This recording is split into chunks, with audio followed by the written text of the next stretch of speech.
Usualmente, cuando se piensa en el sistema educativo tradicional, hay como esta tendencia casi inconsciente a imaginarlo como una especie de línea de ensamblaje. Ujú. O sea, una imagen muy industrial. Se entrega a un niño a los 5 años, el niño pasa por diferentes estaciones, donde, digamos, se le enseñan matemáticas, ciencias, un poco de historia, y al final de la cinta transportadora sale un adulto funcional. Listo para integrarse a la sociedad, claro. Y nos da muchísima tranquilidad pensar que el aprendizaje es algo así, tan binario y estructurado. Totalmente. Asumimos que si la información entra correctamente en la estación A, el resultado va a ser perfecto en la estación B. Es, pues, una visión que adora las métricas simples. Sí, pero luego la memoria choca con la realidad, porque es muy probable que cada persona que nos escucha en este momento tenga en su cabeza a un profesor específico que, literal, hizo pedazos ese molde mecánico. Seguro que sí. Esa maestra que, no sé, transformó el pánico absoluto de un examen de matemáticas en un ataque de risa. O ese profesor que supo leer un silencio, que notó a un alumno llorando en el pasillo y simplemente ofreció un espacio seguro, sin exigir explicaciones. Exacto. Palabras de aliento. Y cuando se entra en ese terreno del impacto humano real, de pronto esa línea de ensamblaje se desmorona por completo. Nos encontramos frente a un ecosistema muchísimo más profundo. Es que un aula es, por definición, un sistema vivo. El aprendizaje profundo nunca ocurre en un vacío clínico o aséptico. Claro. Ocurre en esa intersección que es caótica y maravillosa de las mentes y las emociones humanas. El verdadero impacto de un maestro va muchísimo más allá de la anécdota nostálgica. Que guardamos con cariño y todo, pero hay más. Mucho más. Tiene un peso inmenso y, ojo, comprobable en la trayectoria de los individuos y en el desarrollo de un país entero. Y precisamente esa es la razón de ser de nuestra inmersión en las fuentes de hoy. Hoy es viernes 15 de mayo de 2026. Una fecha importante. Así es. Y la misión en este análisis exhaustivo no es simplemente flotar en la nostalgia, aunque eso siempre es válido. El objetivo, tomando como punto de partida la celebración del Día del Profesor en Colombia hoy, es escarbar bajo la superficie. Ujú. Queremos extraer la evidencia científica, los datos duros, y desentrañar la historia detrás de esta profesión, para entender por qué la educación no solo transmite materias, sino que literalmente moldea el futuro. Es un enfoque fundamental, porque a menudo se encasilla el docente en un rincón puramente vocacional, muy romántico, Como de sacrificio constante. tal cual.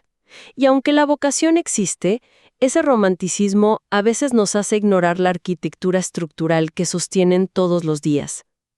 Entender esto nos obliga a mirar los cimientos de cómo construimos nuestras comunidades. Bien, vamos a desempacar esto. Y creo que el mejor punto de partida es la historia misma de esta fecha. ¿Por qué celebramos hoy, 15 de mayo, en Colombia? Es fascinante cómo convergen los eventos. Sí, es una historia muy particular. Resulta que esta celebración en el país está vigente desde 1950. Ese año hay dos decisiones paralelas. Por un lado, el Papa Pío XII declara a San Juan Bautista de la Salle como patrono de los educadores. Ajá. Y al mismo tiempo, el presidente colombiano de ese entonces, Mariano Ospina Pérez, oficializa esta misma fecha. Y detenerse en la figura histórica de la Salle es clave aquí, A ver, porque ayuda a entender de dónde viene el concepto moderno de la escuela. Hablamos de un sacerdote y pedagogo francés, pero fíjate, de los siglos XVII y XVIII. ¡wow! Hace bastante. Imagínate, en esa época en Europa, la educación formal era un privilegio exclusivo. Si nacías en la nobleza, tenías tutores privados. Claro. Y si nacías pobre, tu destino era trabajar desde la infancia. La idea de educar a las masas no solo se veía como logísticamente imposible, sino que las élites la consideraban casi peligrosa. O sea, la educación era básicamente un artículo de lujo para mantener el status quo. Y aquí es donde De la Salle me parece un personaje increíble, como un innovador disruptivo pero del siglo XVII. Es una buena forma de verlo. Es que no tenía TikTok ni tecnología, pero en lugar de solo enseñar a un par de huérfanos, creó infraestructura. Fundó las primeras escuelas normales. Exacto. Básicamente inventó el sistema operativo de la formación docente moderna para poder escalar la educación hacia los más vulnerables. Lo fascinante de esto es cómo esa visión de La Salle era increíblemente moderna para su época. Al sistematizar la educación para los marginados, estaba estableciendo que educar es un acto de justicia social. Un pronunciamiento político casi. Totalmente. Entendió que la educación no debía ser un accidente de nacimiento, sino la herramienta estructural para romper ciclos de marginación. Es una semilla muy potente. Y, ojo, esta visión, como derecho, tiene otros momentos de celebración. A nivel mundial es el 5 de octubre, que lo estableció la UNESCO en 1994, recordando una recomendación de 1966. Pero, ya sea el 15 de mayo o el 5 de octubre, la raíz es la búsqueda de equidad. Pero esto me genera una duda. Dime. Es hermoso pensar en la educación como el gran nivelador social desde la filosofía. Pero, ¿qué dice la ciencia hoy? O sea, ¿realmente un maestro logra cerrar esas brechas estructurales enormes o es solo una idea aspiracional? Pues no es solo aspiracional. La respuesta empírica con datos duros es un sí rotundo. ¿Así? Sí. Hay un volumen enorme de evidencia moderna que demuestra que un buen profesor es uno de los factores más influyentes en el éxito educativo. Esto lo respaldan reportes de la UNESCO y, sobre todo, el proyecto TALIS de la OCDE. Aquí es donde se pone realmente interesante. Hay un dato en las fuentes que me voló la cabeza. ¿Cuál? Un profesor efectivo puede llegar a ser un mejor predictor del éxito futuro de un niño que el nivel socioeconómico de sus padres. Es un dato fuertísimo. Es enorme. Todos sabemos que los ingresos del hogar o el código postal suelen dictar tus oportunidades, casi matemáticamente. Entonces, si tienen este impacto gigante, similar a un superhéroe en la vida real, ¿se está midiendo su éxito solo en calificaciones de matemáticas o hay algo más profundo?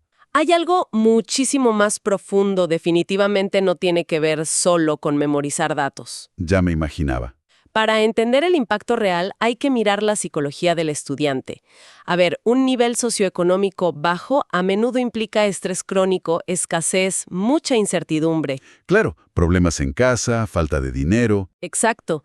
Todo esto eleva los niveles de cortisol en los niños, lo cual biológicamente bloquea las áreas del cerebro responsables del aprendizaje. Lo que hace un maestro excelente es alterar ese ecosistema. O sea, actúan como un escudo psicológico. Tal cual. Construyen un entorno de apego seguro. Al dar estabilidad y retroalimentación que no castiga el error, el maestro reduce ese cortisol. Y ahí es donde empiezan a enseñar resiliencia, regulación emocional, pensamiento crítico. Habilidades para la vida, básicamente. ¿Sí? Estudios longitudinales demuestran que el efecto de un maestro excelente dura décadas. Esas herramientas son las que permitan a alguien superar las limitaciones de su entorno. ¡Wow! Literalmente reescriben el código interno del estudiante. Pero a ver, sostener esa barrera psicológica para 40 niños al mismo tiempo requiere una energía monumental. Si son tan invaluables, la lógica dice que la sociedad los debería cuidar muchísimo. Y ahí es donde los datos nos obligan a mirar la cruda realidad. La OCDE, en 2021, demostró la conexión directa entre el bienestar del docente y el éxito del alumno. Si el profesor tiene estrés o llega al burnout, ese desgaste extremo, inevitablemente transmiten menos motivación y efectividad. No puedes regular a 30 niños si tu propio sistema nervioso está colapsado. Lo cual nos lleva, de esos datos ideales, al choque con la realidad diaria.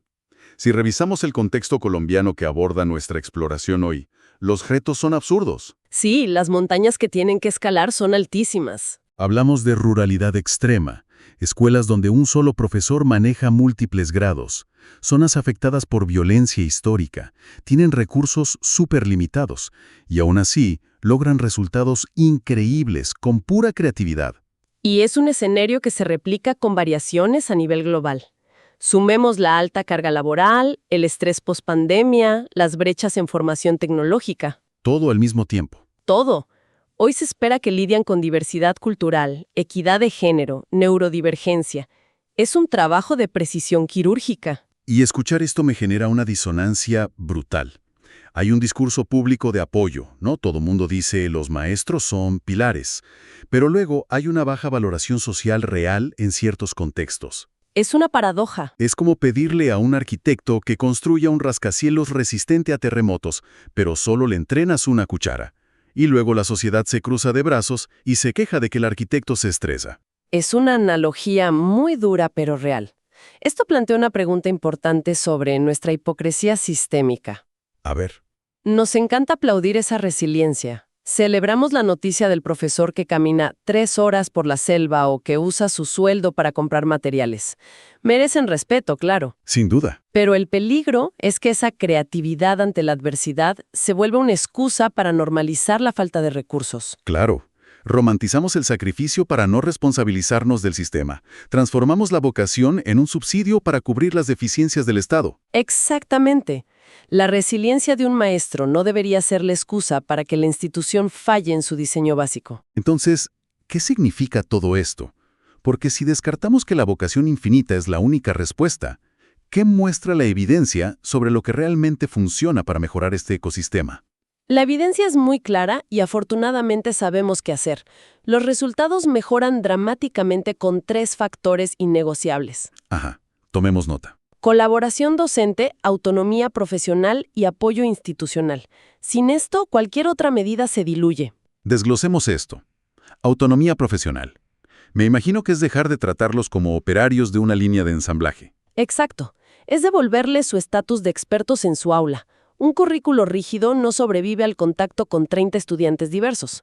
Autonomía es confiar en su criterio para adaptar la enseñanza. De acuerdo. Y luego, colaboración docente. Tradicionalmente enseñar ha sido algo muy solitario.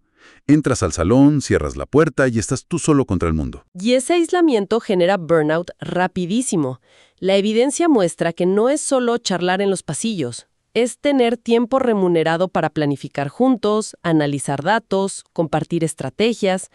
El problema ya no es mi problema, es nuestro desafío como escuela. Y el tercer pilar, el apoyo institucional. Los recursos, la infraestructura. En las fuentes usan el término arquitectos del futuro para describir a los profesores. Y un arquitecto necesita planos, materiales y un equipo de construcción, no una cuchara. Tal cual. Darles un diploma el 15 de mayo es un gesto vacío si no cambiamos este ecosistema de aislamiento. Si conectamos esto con el panorama general, cobra total sentido.